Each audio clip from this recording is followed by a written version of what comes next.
Greetings, friends, and welcome to another episode of The Mistake Zone, your weekly dose of our lives and the mistakes within them. My name is Jaren Wade. Joining me, as always, one of my best friends in the whole wide world, Matt Alba. Hey, Matt. Yo. What was the last PlayStation disc game that you bought? Physical. Oh God. PlayStation disc game? I don't know if I bought a PlayStation... Yep. Or a physical PlayStation disc. I don't know if I bought a PlayStation disc game. Oh, man. I should look at my shelf. Introduce the next guy. I'll be back. Okay. Also joining me this week is another one of my best friends in the whole world, Rakush. Hey, Rakush. What up, Jaren? Did you put back your Kawaii and Dine sticker on your door? No, but I have this awesome Arturasaurus print of Kawaii in a Raptors uniform. Really excited to put that back up. But what if Kawaii shows up at your door expecting a free meal? How will he know, Rakush? How will he know? Look, if Kawaii shows up at my door, I'll invite him, but I would be very shocked, considering he'd have to go through a lot of security to get here. They let him through. If Kawhi's showing up at your building, I don't think they're rolling out the red carpet there. You think so? Yep. Okay. Wait, is he back? Yeah, he's back in Pog form.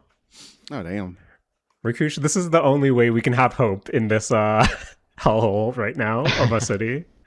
But honestly, it'll be fun. What's up? It'll be fun. Like, I don't think anybody should be going into this expecting a title in like the first year or anything like that.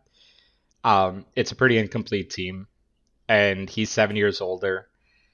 I just kind of like how the team is constructed. I like that they're going the very defensive route, which is something this team has not had for quite a few years. So, yeah, it should be exciting. So, Matt put that in the show notes. Rakush says the Toronto Raptors will be winning the 2027 NBA championship. Ooh, okay. All right. So, Matt, what's the last PlayStation physical game on your shelf? The last PlayStation physical game on my shelf depends. For consoles, it was Gundam Break, a Japanese copy of the original Gundam Breaker. And then for the PS Vita, it was Persona Dancing All Night. PS Vita, damn.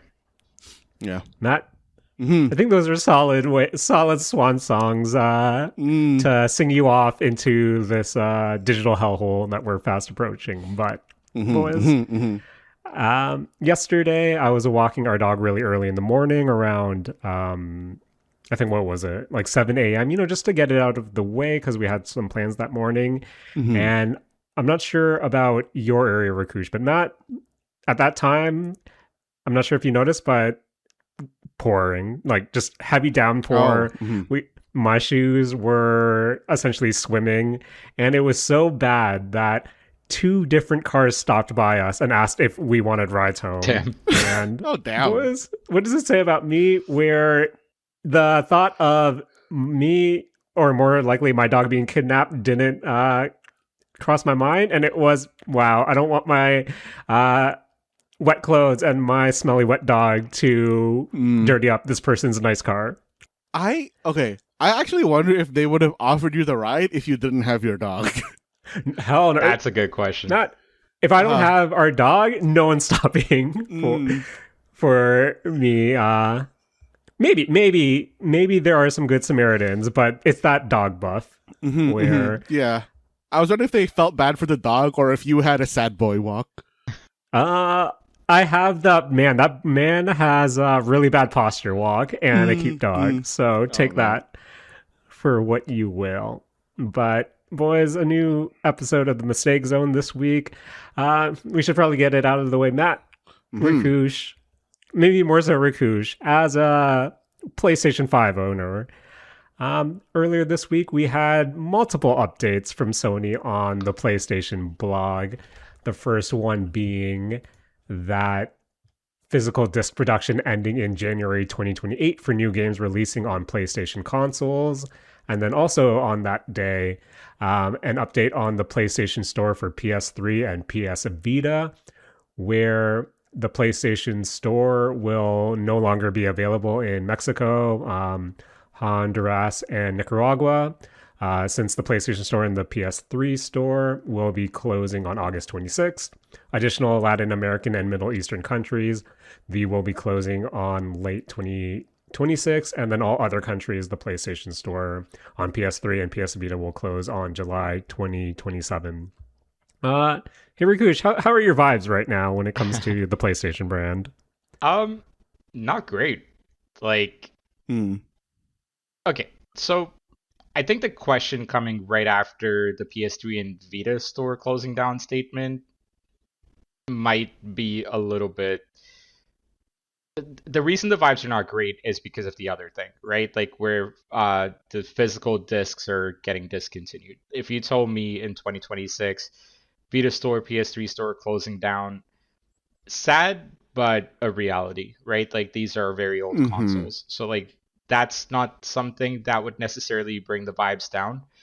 Um, but I think the vibes are bad mainly because of just sort of like the shift into a fully digital future in a current um, market where the technology simply doesn't exist in enough quantities to justify like digital sort of like everything digital.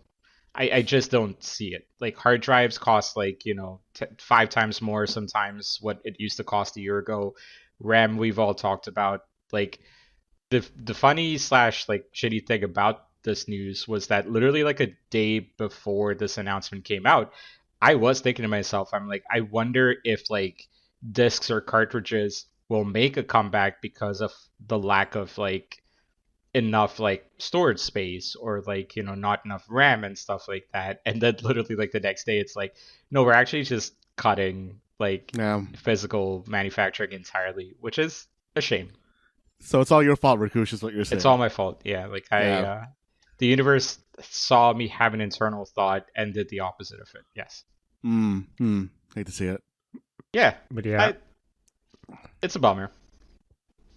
Matt, as someone with Mm-hmm. a PlayStation and a PlayStation 3 or 4, but a Vita Uh-huh. game on their shelf, what were your initial thoughts to seeing the news on July 1st? I think my initial thoughts were that I was like kind of like really shocked that they were doing this for a lot of the same reasons as Rakush. And then I realized that, oh man, I'm part of the problem anyway, because all my video game library is basically all digital now. Yeah, And I slowly convinced myself to be okay with it. I think with my initial reaction, it is true where I think the only times, like, for all the times on the Mistake Zone on Saturday Morning Arcade where we complain about video game prices, I think the only Mm-hmm. times I do end up buying um, physical these days is with either a deep discount or some sort of discount in general. And I think the pit Mm-hmm. in my stomach when I saw the news being announced was this is just, and then this was coupled with the fact that Sony said on their official blog that as consumer preferences and broader entertainment industry continue to shift away from physical discs to digital, where there was this almost kind of shifting the blame kind of Mm-hmm. attitude that I read in it, and maybe that's just me being negative in general. Well, this is what you guys are doing, right? This is the problem you created, so we're gonna switch to kind of all digital. And I don't. For me, it's that I was talking to a few friends as well, where it's like, oh, this doesn't really bother me. This doesn't really affect me. I'm buying all digital anyway. I have my PlayStation library. Nothing changes for me, but kind of deep down it does really affect you just because this is Uh-huh. again one this is something Sony's deciding really on your behalf, and then it kind of really takes away a choice for you. And I think that's the big thing that people are trying to kind of get across is even if I do have a digital library, I'm choosing to have a digital library where I can Uh-huh. still choose to go to a store and buy a physical game. And in correlation, a physical store can sell a game for cheaper to give you a better price. And then that's, forces Sony's hand to stay competitive for these sales. And at the same time, when you have your closed garden moving forward, what's to stop those steeper discounts during the PlayStation sales to continue to be like that. Where I know we were talking about not even a few weeks ago, like the last week with the Steam sale still going on, those discounts aren't as deep as we remembered. So when you do have what is essentially your closed ecosystem, where does the competition really go from there? And I don't know.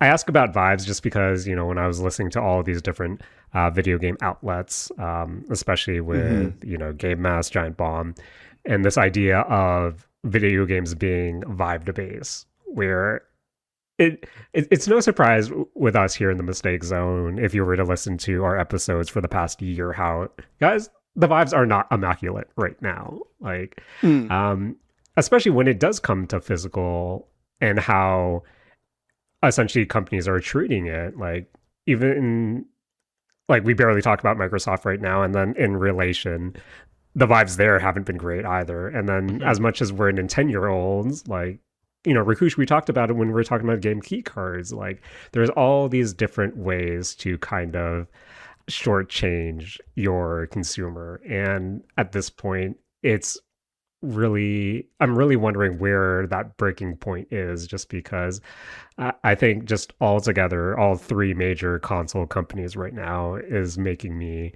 really question how I interact with this hobby going forward. Because as always, surprise, this won't be the last time I'll say, man, I'm feeling priced out of everything right now. So that's kind of where I'm coming from right now, where it just sucks that this is again being decided for their player base, taking away another choice, and in turn really putting it up into the air of how we're going to engage with this moving forward. And at the same time, feels like there's nothing you can do about it.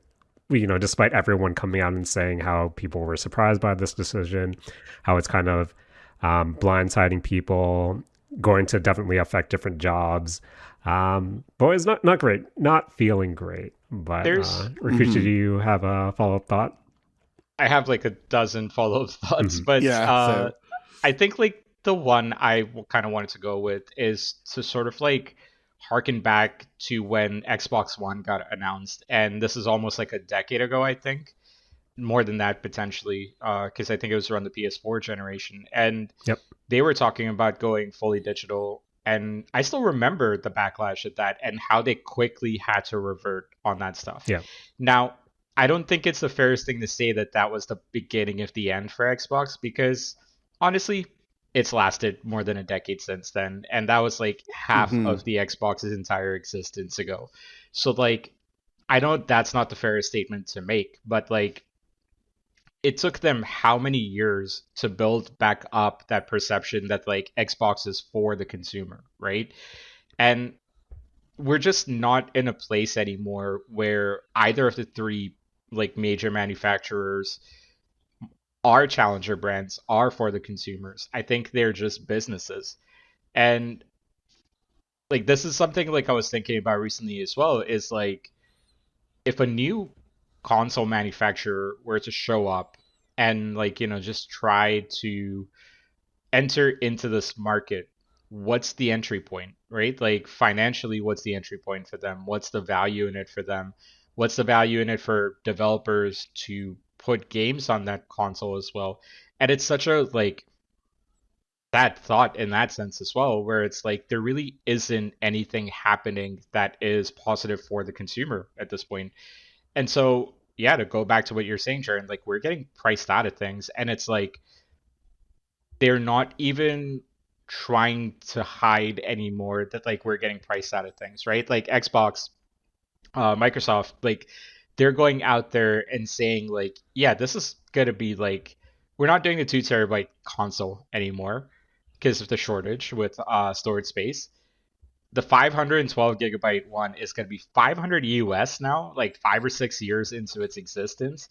And they're saying they're doing that because like the cost of manufacturing these products has not gone down, which is public knowledge from the sounds of it.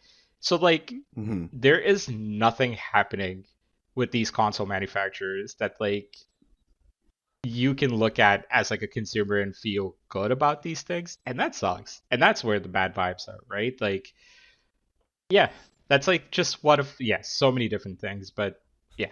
I mean, you, Matt, how are you feeling?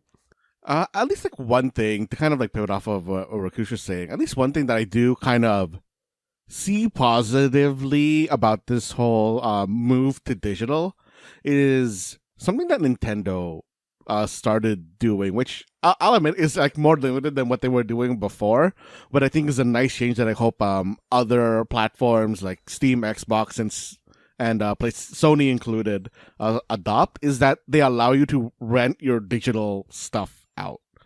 Oh yeah, with that game like key card. Yeah, with that game key key card, digital like game key card thing that they have like on the Switch 2. And I think they put that on like the Switch 1 as well, where you can just like lend your license to somebody on your friends list, which I hope becomes a thing now that like we're moving away from digital. But moving away to digital? To digital, yeah. Yep. But one thing that I do also hope is that like I think the wording on the PlayStation announcement was like very specific in that it's saying that like it was like physical game disc production is stopping. And I know that we complained about it like a few weeks ago, but I hope that means that they are specifically stopping like disc production and moving towards something like game key cards, and that's like, you know, like to like an SD card or like something equivalent.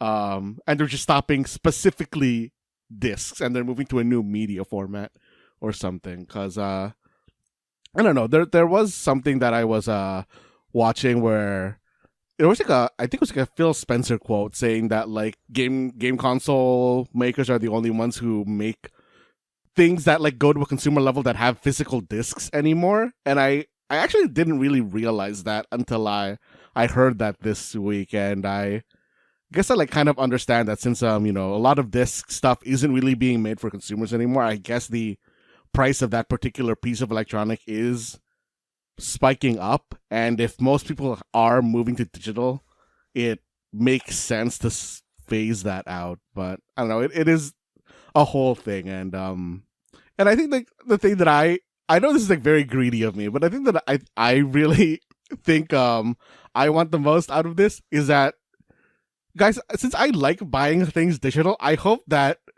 they don't stop doing physical special, what do you call it, like special editions, you know something that has like, I don't know, all these like basically toys. I'm gonna say toys because I'm a child, but toys and stuff that come with a physical version of the game that I don't want. I'm hoping that those bundles just become their own little bundles that no longer have like a game price put into it.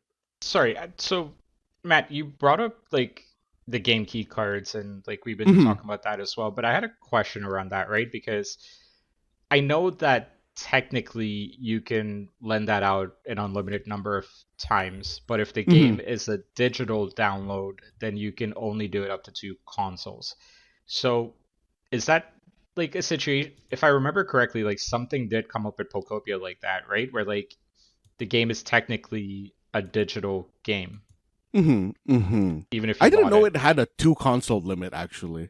That's only if it's digital. If it's a physical game, apparently. Sorry, to clarify for Rakush, I think there were 2 different things were at play here. So for the Nintendo console, there are essentially right now 2 different key cards. There's the one key card that has the whole game on your cartridge, so you load it up and you're good to go, essentially. You know, just at basic level. And then there's the game key card, which is essentially just a license key where you pop it in, you still have to download the game. And for you to essentially access that, you need the cartridge in your system to, you know, unlock it for you, essentially. And then on the flip side, not really the flip side, as Matt mentioned, there's the digital or the virtual key card where you can essentially, I haven't really done it myself, but it essentially lets you send a digital version of your game to a friend for what was it, 30 days or so, Matt? It's like 14, but yeah. That's Okay, the 14. family account thing, right? No, they got rid of the family account thing. You can just like, if somebody's on your friend list for, I think it's like 2 weeks or something, you're able to lend them your virtual copy of your game. I see. Okay. Yep. Yeah, like, so I wanted to get those things clarified, right? Because like the second game key card thing that Jaren you were mentioning, that to me just sounds like a more advanced DRM, which is essentially kind of like locking the amount of times a game can be passed around. The other two sound great. Like, yeah, I mean, in the current circumstances, you take what you get, sort of thing. My concern also is that like we've been slowly seeing this like new reality come about of like games as a service. You don't actually own the product. It like this and that and the third, right? And how much more is that going to happen now that you don't have a physical copy of a disc? So like, yeah, like, that's another concern of mine, right? Is like how much of like what you're paying for do you really own moving forward once it's just digital? I know like with Steam, like all these games are forever, but like is that In you know theory, in theory. in theory, yeah. But that's like a forever platform, right? Whereas like Jaren, you started by mentioning how like the PS3 and Vita platforms or like the stores are not going to be available anymore. So like if you don't get those games, that's going to be gone. Like what happened to the games that you already have, right? Like it's stuff like that You like can I still think download the games you have, yeah. but So you like can't just purchase them anymore, yeah. yeah. So Oh, you I can still have download them after the store closes? Yeah, I believe Sony confirmed that. Let me double check. just Oh, to make okay. sure. Yeah, because I was gonna say, I really do hope that with this announcement of like moving away from physical media, that they do away with this sort of PS4 store, PS5 store, and just make it kind of, like Rakush said, like the Steam store, which is just kind of around forever. the Um, it's semantics, but the 4 and 5 honestly are mhm. pretty much on the same store. Like because so many Yeah. games have released on both consoles that like Mhm, again mhm. also speaks to a different topic about like how many games are just getting re-releases, but that's a different conversation. Yeah, but at least like Yeah, moving forward with like an official announcement that they are moving away from physical, I really do hope that they just like, oh, this is just the PlayStation Store now, and it will exist in like, I don't know, like perpetuity forever. And I really hope that also makes future, like, current games more backwards compatible with Mhm. consoles like 3 generations down the line or something. Like if you would we hope that would get be the to case. yeah. Also, Yeah. if we get 3 generations further down the line Uh-huh. to Uh-huh. find this Uh-huh. out, Oh that's man. also another topic. But Guys, yeah. are we gonna fantasy critic right now on what number the PlayStation might Oh die on? gosh. We're I think just with the suddenness, part of me, the skeptic in me is, oh, they're just piggybacking off, the GTA stuff of, oh, there's going to be no disc in the box moving forward.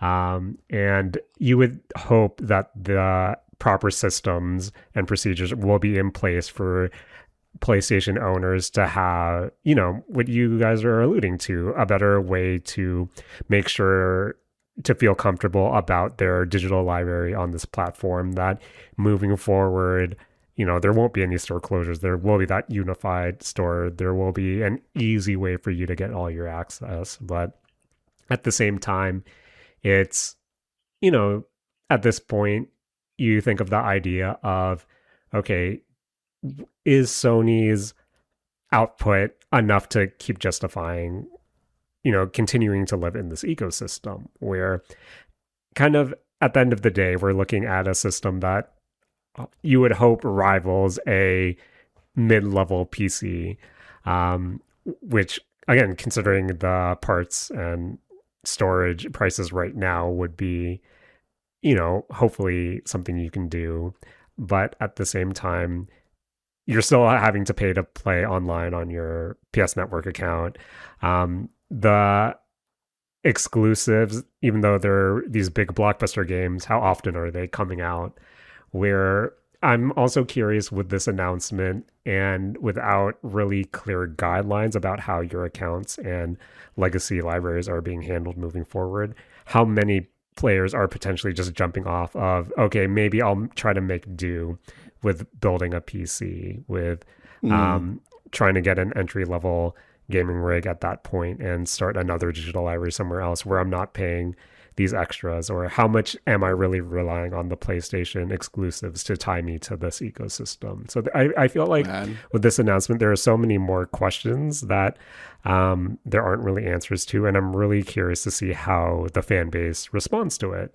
Uh-huh. Kind of, Matt, to your point about the language being used, I think that's, I would hope that they would explore the cartridge solution, but I think at the end of the day, just anything physical is additional overhead costs for them that they probably want to take out. So The yeah, I thing don't know. is, I would agree with the overhead cost thing, but like digital games are still going to cost you the same amount. No, no, of course, but like it's to their, you know, Rakush numbers have to go up, and Yeah, eliminating Hmm. producing disc, producing cartridges, that will temporarily help those numbers go up. I got So a question for you guys to ignore the numbers go up part of the whole conversation, but I wanted to ask you guys a question, right? Like, what would happen if all three consoles just decided we're going to skip a generation of consoles, stick with what we currently have, and just focus on making games on the same console for the next like 6 years?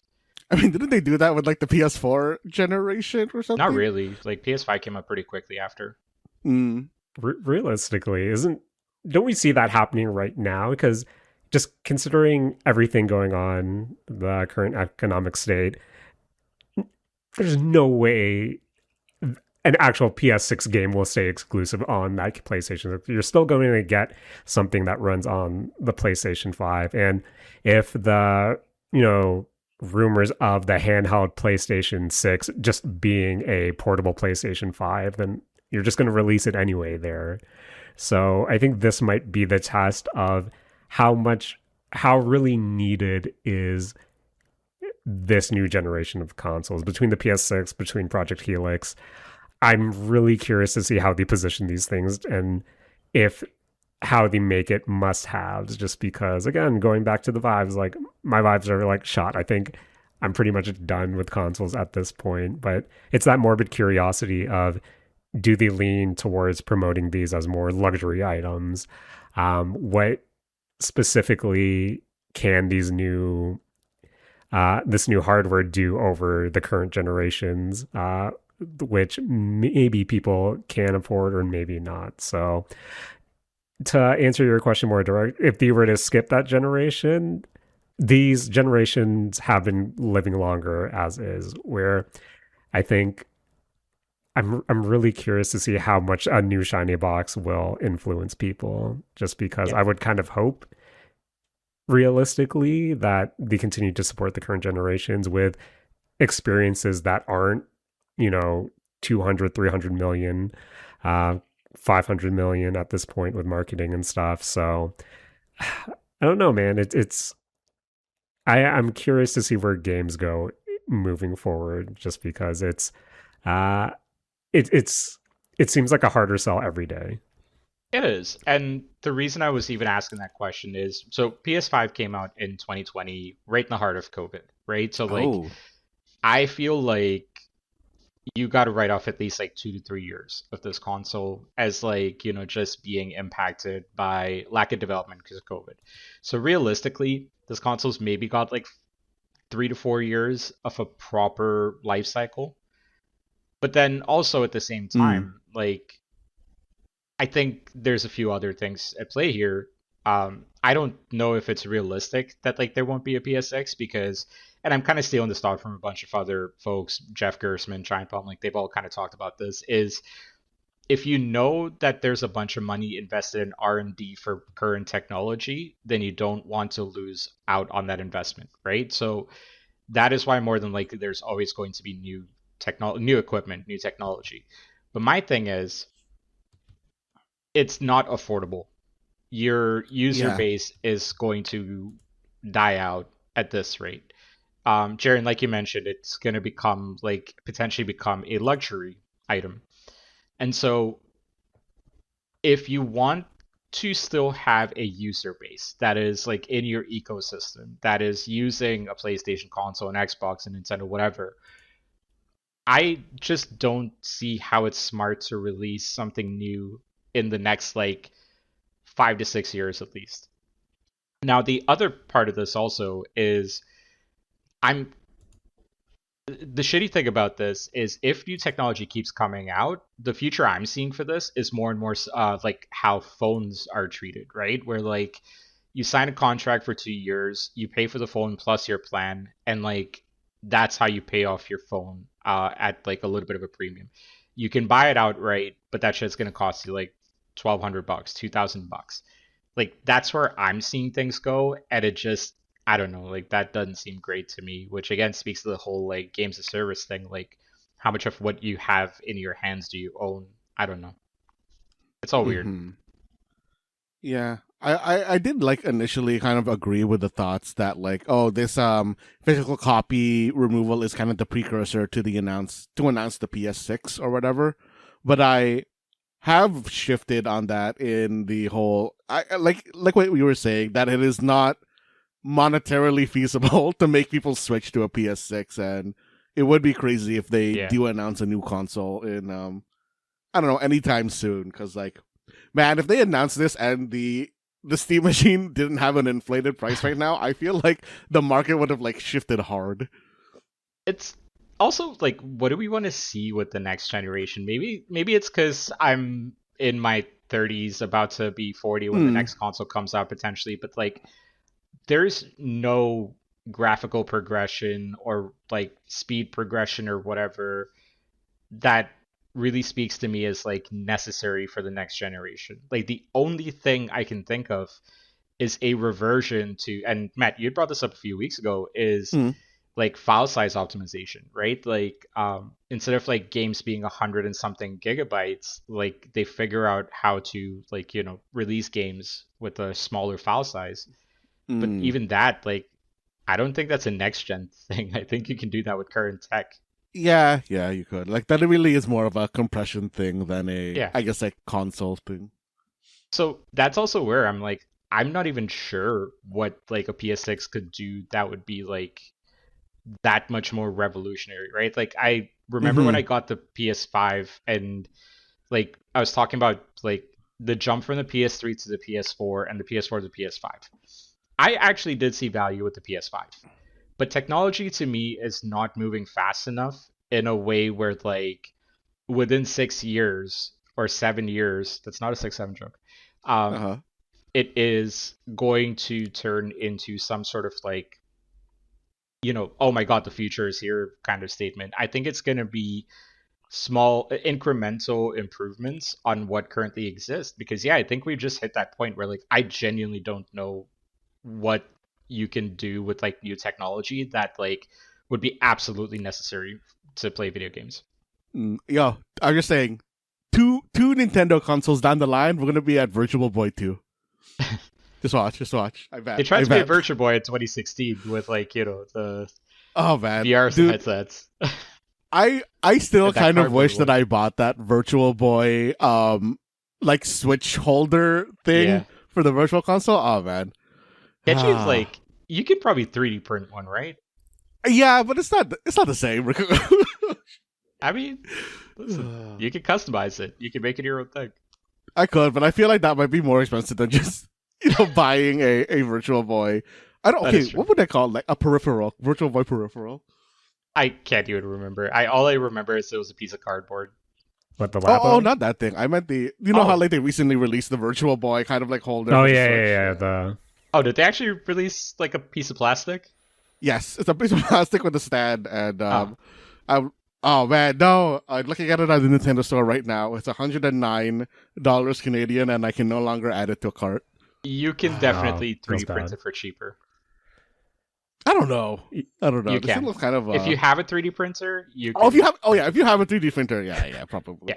I thought like in my current state, like I don't want to go to like the library and just slowly 3D print parts for the state. Turns out, guys, there's a certain member of the Mistake Zone who has a 3D printer, just that he doesn't live in town with us.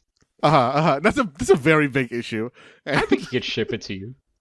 yeah, maybe, but I don't want to ask Mark to. I feel like I'm solving every single issue that you're flagging with this here, and I mean, Rakush, I can just solve this with money.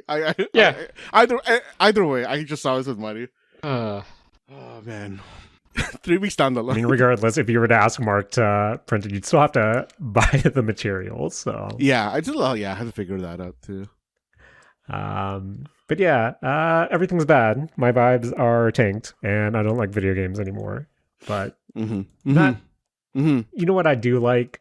What is that, Jaren? Feeling like a kid and or a squid. No. Jaren, but you can't feel like a kid anymore, and you can't feel like a squid anymore, Jaren. Because do you ever feel like a squid? Jaren, in the Splatoon Direct, they got rid of both of those names. So my vibes are now shattered. Where Matt, there was a Nintendo Direct for the upcoming Splatoon Raiders. Matt, as someone who, in theory, likes Splatoon but hates one, playing multiplayer, and two, watching enough VTuber Splatoon streams to know, wow, I really don't want to play multiplayer. Is this a way to get back into that feeling of maybe not kid, maybe not squid, but somewhere in between? I think it might be because Splatoon Raiders is basically a single player focused game. It does have, co-op multiplayer, but there is no PvP aspect of this game. It is basically, the Big Order DLC plus, and it looks really fun to me. Like, this is basically just the Salmon Run just remixed as its own game, but it does have a whole bunch of roguelike aspects, and the roguelike aspects of it, I don't know, look good. Like a Splatoon roguelike is honestly two things that I really like mashed into one, and I don't know, this is very much looking like a game that I'm going to buy. A lot of what I'm seeing in this game does come from the DNA of the Big Order DLC that was in Splatoon 3. And I think there is, basically a whole lot of theorying that a big Order was basically just the prototyping for Splatoon Raiders. And I don't know, it looks like I also wanted to buy the Big Order DLC. I just didn't want to start off Splatoon, but it really does look really, really good. I really like the kind of new addition of the gadgets, which are basically now just replacing your sub-weapons, but now they're upgradable in the usual roguelike ways of, hey, you can make item do cooler things, more damage, it can split, it can do different types of damage, you can make turrets, and I love to see that in a game that lets it play itself for me. Damn. You can give turret syndrome to Splatoon characters now? I mean, I don't know. It was just a meme. But Dang, Jaren got turrets now. Yep. But I kind of do want to talk a little bit about I thought that I had based on that prototyping thing that I said earlier, which is that in Splatoon Raiders they kind of got rid of your more basic, or at least they didn't show off any of your sub-weapons. Like, a very new thing in Splatoon Raiders compared to Splatoon Normal is that, one, you are able to have different tanks.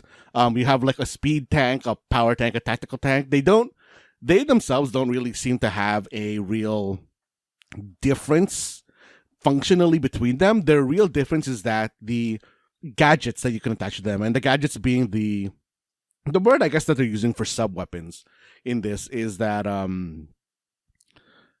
it does seem that they're just throwing a whole bunch of weapons into this, sub-weapons into this, and gadgets to just kind of see what sticks and what's good. And I am assuming that a lot of these gadgets are prototypes for new weapons that they're going to be adding into Splatoon 4. And I don't know, what do you guys kind of think about, I feel like a lot of games probably end up doing this in that they create a DLC that is basically just prototyping for the features for their next game. And I don't know, I kind of realize that that's a really smart thing for game devs to do, since I feel like really the only people who are going to be like looking at your new game first are the people who are really playing your old game deep enough to be buying DLC. And I actually don't know where I'm going with this anymore. I kind of lost my train of thought. I feel like that train of thought is something that it's when you bring up the concept, it's not surprising, where I think that's what a lot of DLC ends up being as well, where you get these new mechanics that are introduced that aren't necessarily related to your main game, but something that you can try out and see how it lands with your audience and your community, and see how you can further expand upon it on the next game. Where, kind of as you said, Matt, this seems like evolving what we saw on the previous DLCs, the single player DLCs, and even just the single player portions in general of this Splatoon, and continuing to refine it while bringing new elements that can potentially find their way into Splatoon 4, whether it be that single player content or also just the multiplayer in general. Where even with the Zelda DLC too, we saw some quality of life stuff in the Breath of the Wild DLC that eventually made its way to Tears of the Kingdom as well. So it is always nice to see it being a testing ground of sorts that, are introduced, you work it through it, and then refine it for your sequel. Where, yeah, I think everything that they showed off in that direct does look pretty neat. And it also just kind of makes me feel guilty how, as much as I loved the Splatoon 2 DLC, I didn't really buy the Splatoon 3 DLC as well, where I think single player content has always been impressive to me, but it's never hooked me enough to see it through or continue to find or just buy into further content. Where just based on what you saw, Matt, in addition to kind of these roguelite elements, was there anything that really stood out to you that made you want to dive into this? Honestly, Jaren, the fact that they put turrets into this game, and the fact that they put basically Bibles from Vampire Survivors into this game, and I don't know, when the game looks like it can play itself for me a little bit, I always want to play it just a little bit more so I can reach that state of not having to play the game. It's that optimization. My ideal game is what I don't have to play. I mean, oh man, that is the genre at this point for the Bullet Heaven Survivor lights. So I'm kind of mad I have to play Ball Pit, but what's up? Yeah, to just like really really hard pivot off of the gameplay itself. Jaren, are you gonna go back to Uma Musume now that game can play itself? That going back to the topic of storage being at a premium at the Mistake Zone HQ right now. No. Damn. Not have to pick my battles. Have to pick my battles. Have you not? I updated my version on Steam, but I haven't started it up yet. But okay, maybe we'll tune in. I don't know. I do still have it installed on my phone, so maybe I'll give that one an update too. Okay.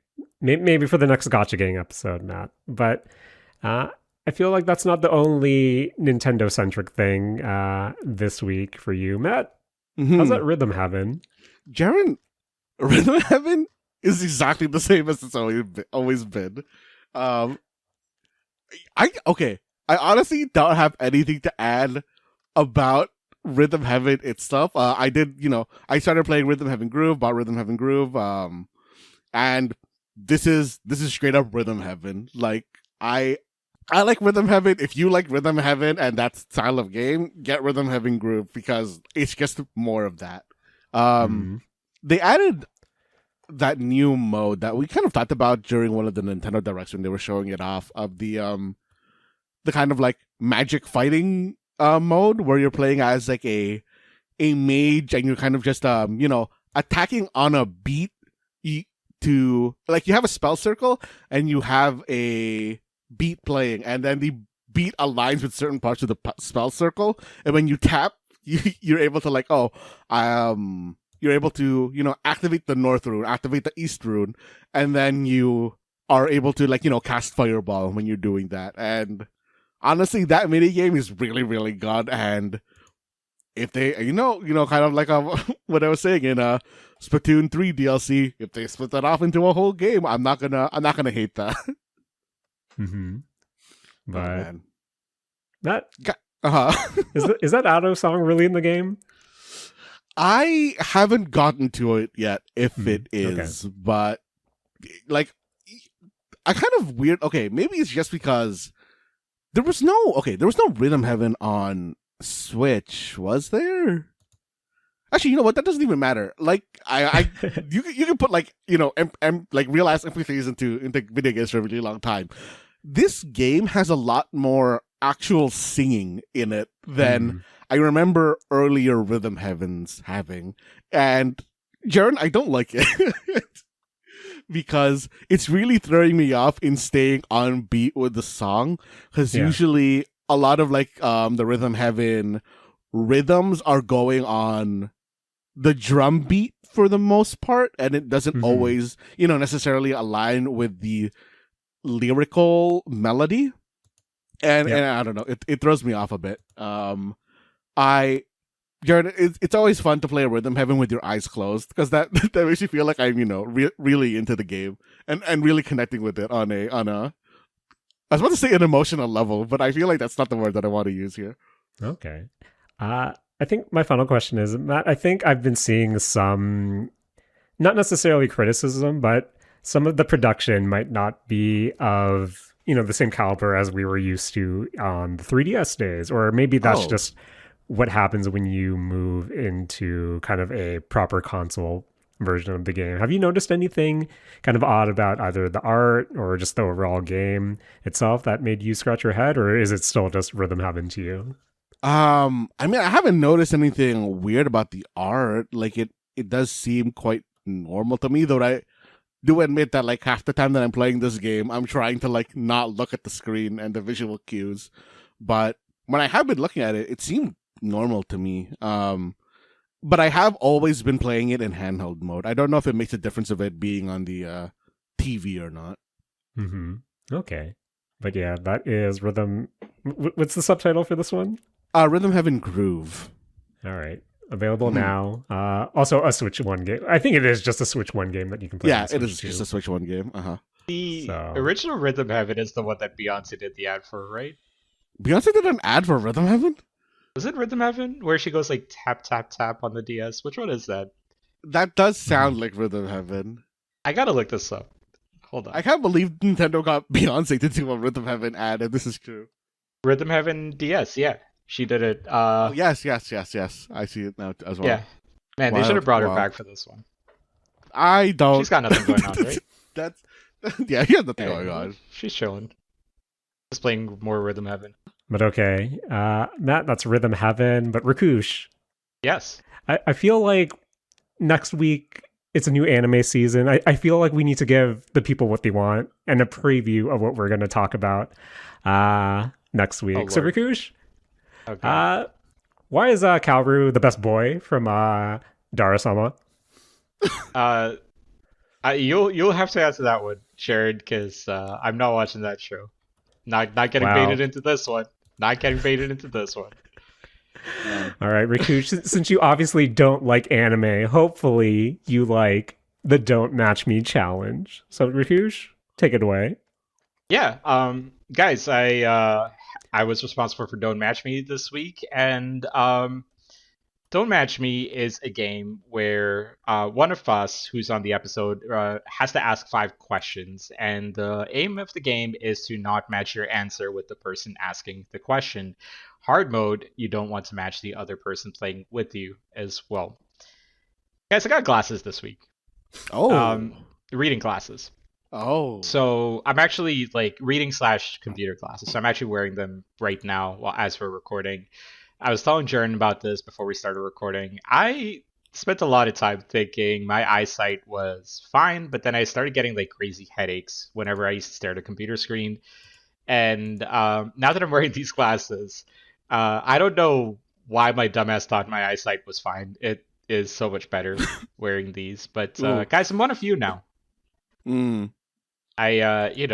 All that's left is for me to become Filipino, and I'm like, just That's we're all gonna the be same. considerably harder than just getting glasses. Possibly, yes. We shall see. We shall see how that goes. This week's Don't Match Me, guys. Megan A edition, glasses edition. Ooh. I Okay. am giving a Okay. lot of fan Okay. service to people that know me. It's like, oh my god, it's Rakush, but with glasses. It's like, yeah. Mhm. A lot of kia happening. Not really. Mhm. In my mind, though, a lot of kia happening. I do look good with glasses, though. I gotta say, the gray beard with the glasses. Oh man. Ooh. You really got you really going for that silver fox vibe? Oh god, dude. I was feeling it. I was feeling body positive this week. Let's say that. No, that's good. That's good. That's good. That's I think I needed to remind myself that after a Bad Vibes episode. But anyways, guys, let's go into the first question of Don't Match Me here. We're talking about eyesight. I want you guys to name me a level of visual acuity. Visual acuity being basically sort of like 20/20 or like, something along those lines. Okay. Okay. I was trying not to use that in the example because that might be an answer, but I'm just going to skip using that as the answer. Okay, so in 3, 2, 1. I'm going to go with the worst one I see on this chart. It's 2200. Oh, man. I feel bad for the person that can't even read that. That's a shame. Oh. Jaren, what you got? I'm just gonna put numbers together, so I'm gonna go with 2025. That was last year. That was last year. Yes. Man. What you got, Bed? Oh, man. Rakush. What's up? You spotted me. Damn. Can you because, not? Is your 2200? mine prior to LASIK, that's about where my vision was. 2200. Wow. Holy shit. I'm so sorry to hear that. Oh, Damn, man. guys. Damn. This chart I'm looking at had 675. I did that. Or 67.5. Damn. Wait, there was also a 69. Damn, Matt. Damn. Rakush, I'm off my game today. I'm off. The vibes are that bad. No. The vibes are that bad that I'm refusing to read any further into this chart. Oh, bad.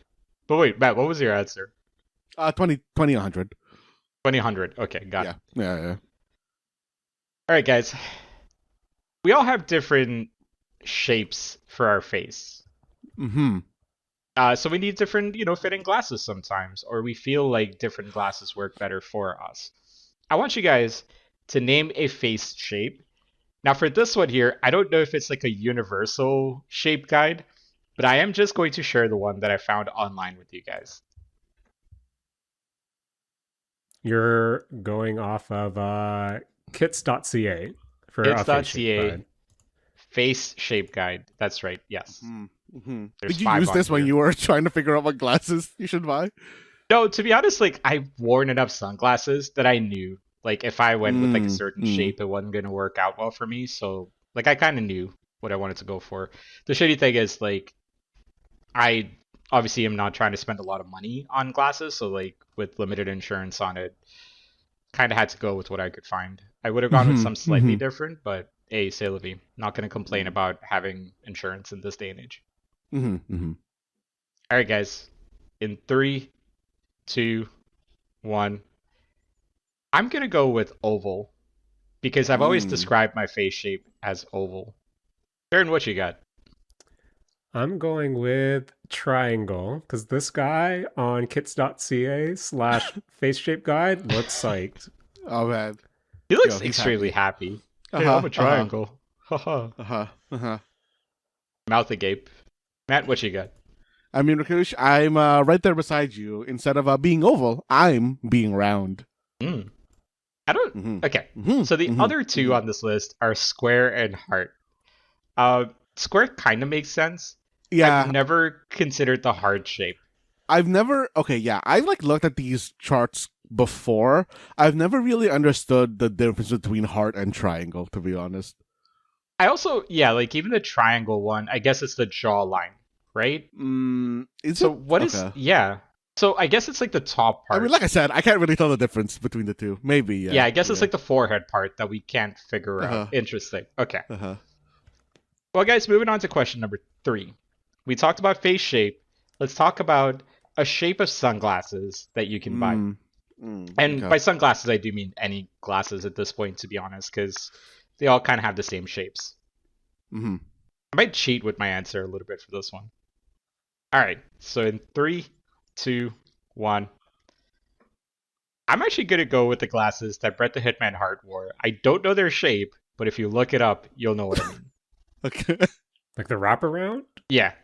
But like the frameless wraparound, like, yeah. Okay. Okay. It's like a more heightened version of an Oakley pair of glasses. But anyways, Jared, what you got? I just went with round because my sunglasses are round. Oh, Interesting. damn. I Wait, okay, is round different from circular? Because I went with the the kind of douchebaggy circular glasses that I wear. I don't know which ones you wear. Matt. Yeah. Okay. I think we'll allow it being different because, like, I do know there's different ways of, like, there's hexagonal, there's rectangular, there's square. Like, it's fine. I think round and circular are different enough. Okay. Typically, I do wear aviators, so like that was gonna be the other answer I would go with, and that's also this like just prescription glasses I ended up going with is like the closest thing I could find to aviators. But yeah. Okay, I did Google round sunglasses, and they are very different from the circle sunglasses I was thinking about. Yeah, I think round has a round. I think of something else when I think or like round are like those perfect circles. And then when I think of a circular glasses, I think of more not necessarily those perfect. What would circles. Morpheus? Oh, I was the If that makes opposite. sense. What would Morpheus Really? glasses be considered? That's like round Okay, to me. so I want like okay. I found like mostly larger or extra large frame glasses look a lot better on me than like smaller glasses. So I've been looking for like these like large round glasses for a long time. Can't find them. Damn shame. Damn. Yeah. Are you talking about like Anyways, 3D guys. glasses, like movie 3D glasses style frames? No. Like Oh. I'll see if I can find an image, but Mhm, yeah. mhm. Anyways, question number 4, guys. Name something that can be made with the material glass. In 3, 2, 1. I'm gonna go with the window. Oh. Because it is technically glass. Uh-huh. Jaren, what you got? I went with a drinking glass Ooh. because I'm using one right now. Are you using a tall glass? Small glass? Like, Yeah, what you kind of glass? you a tall boy? You a shorty? Well, what do you like to drink out of, Jaren? For normal water, it's just a tall glass. If I want to feel pretend like I'm feeling fancy, if I'm playing pretend, I use a short glass. But Not bad. more often than not, I use a tall glass. Yeah, Yeah. tall glasses. I like me a good hori, because I like to be able to see the water as I drink it. Mhm, Oh, this mhm. guy. Wild one. What do you got, Matt? I mean, I went with what is basically just a very big glass, which is a glass vase. Yeah, that's a good one. There's a few others I was thinking of as well. Is a mirror, and I was thinking of bottles. I guess a mirror is. I always okay. I don't. I think maybe I'm just weird. Also, my dog's having a nightmare right Oh, now. no. That's pretty funny. Oh no! All this glasses talk is bringing up her past trauma. no. I hate to see no. it. Oh no! I'm sorry. No! All right. Sorry, what's up, man? No! I never associate mirrors with glass because in my head, the mirrors is like its own thing. It's not made out of glass; it's made out of mirrors. Stupid type thing. But Yeah, it's a portal to the mirror dimension where all our evil counterparts live. I do feel like mirrors are there's science that explains it, and yet like it simply does not make sense to me how the reflection works in a mirror. Like it is genuinely like the one piece of technology that I will just simply never truly wrap my head around within like the confines of reality. Rakush, obviously they're made Guys- out of silver. That's why you can't see vampires in them. Damn. Guys, in between not properly knowing how game keycards works and not bothering to look up sources, boys, I think we're pretty stupid on this podcast. Hey, But it's it is okay. called a mistake zone. We do make mistakes. It's true. If you're listening to this right now, that's on you. That's on you. Boys, how often do you think when you walk around, walk away from your mirror, your reflection's still looking at you because it's your evil counterpart? Do you just like stare it down all the way until you like leave the room? I haven't thought about that in a while. Gotta make sure, Rakush. Bad. Because one day you'll be on the other side. No. Damn. Guys, I'm still scared of Bloody Mary. Yeah, that's what I'll never try. Too spooked? Too spooked? Yeah, too spooked. Too spooked. I would never do it. But you want to know what my favorite TikTok was of all time, and the creator took it down? But it was like, so it some guy in like this fancy washroom, and then he looks at his reflection in the mirror, and then the mirror reflection hands him something, and I thought, damn, this is the coolest thing in the world, and I used to watch it like every week. Yeah. But then one day he took it down, Damn. and I can't find it anymore. Hate to see it. I think my favorite one is some guy TP Baby. I think he used to be Teriyaki Pappy or something. He had one where he's like, "Dad, do you love me?" in like this very distorted voice, and the dad pauses. He goes, "Yeah," but like as he's saying that, God cuts in and goes, "Cap." Damn. I don't know, you guys. I still think the best TikTok is the Mortal Kombat Fortnite TikTok. Mortal Kombat one's good. Actually, I don't think I've seen that. Now that I've derailed this conversation and this Don't Match Me challenge, my second favorite TikTok of all time was this one guy who looks like he's about to hit on you, point of view, and then he goes up to you and whispers, "Don't worry, I'm not going to hit on you. I see you're wearing a toy shirt. Who's your bias?" That was one of my favorite things. And then, damn, I wish that was still up, Matt. I wish that was still up. Yeah. Because as someone who has Chae Young as their bias, that really hit as content. The punchline I won't say on the show, but it was a good punchline. It was a good punchline. Oh, man. Well, you don't want to shatter your, I don't know. I was trying to go from shatter to the next question, but whatever. It's time to ask the last question. Name a shade of glass that is typically used. So for this one, I was kind of thinking of like bottles, like beer bottles and stuff like that as a reference. But like just a shade of glass that you've seen anywhere, whether it's for sunglasses, whether it's for bottles, anything. You just got to give an example based on that. Okay. All right. In 3, 2, 1. I got to go with the dark brown beer bottle that is typically used for like a Sapporo or like an Asahi from what I remember. But that's the one I got to go with. Because I'm an alcoholic. Damn. We'll leave it at that. Jaren, what you think? I'm just going to say stained glass, which can be anything. So if you said anything stained glass, you matched with me. I'm making a referee call. Damn. Damn. Bell, what you got? I mean, I went with the first kind of colored glass bottle I could think of, which is the green Sprite glass bottle. Yeah. Or the Heineken bottle. That's a good one. If you're an alcoholic. I think I am. the Sprite one's a couple shades lighter than the Heineken one. But like, basically the same. Yeah. Do you guys like the Sprite green or the 7-Up green more? Or the Mountain Dew green? I like the Mountain Dew green. No, wait, sorry, not Mountain Dew. I was thinking of Canada Dry green. When I was thinking of the can. Ooh, that's a good green. That's a really good green. Yeah, that's a good green. I think I would go with that one. I kind of like how nuclear Mountain Dew has started looking. I feel like it's gotten more like green-yellow in the past few years. Yeah. Do you guys ever drink water out of a green bottle? Like a plastic green bottle? I don't think so. No. Okay. There's like one brand that sells them with like plastic green bottles. It just feels wrong. I don't know how to explain it. It's just like water. It's just normal, like a bottled water in a green bottle? Yeah. That's weird. Oh, I know which one you're talking about. Yeah. Yeah. I don't know the brand, but I think it might be the Canadian Tire one if I remember correctly, but yeah. But anyways, guys, that's the Don't Match Me Glasses Boy edition.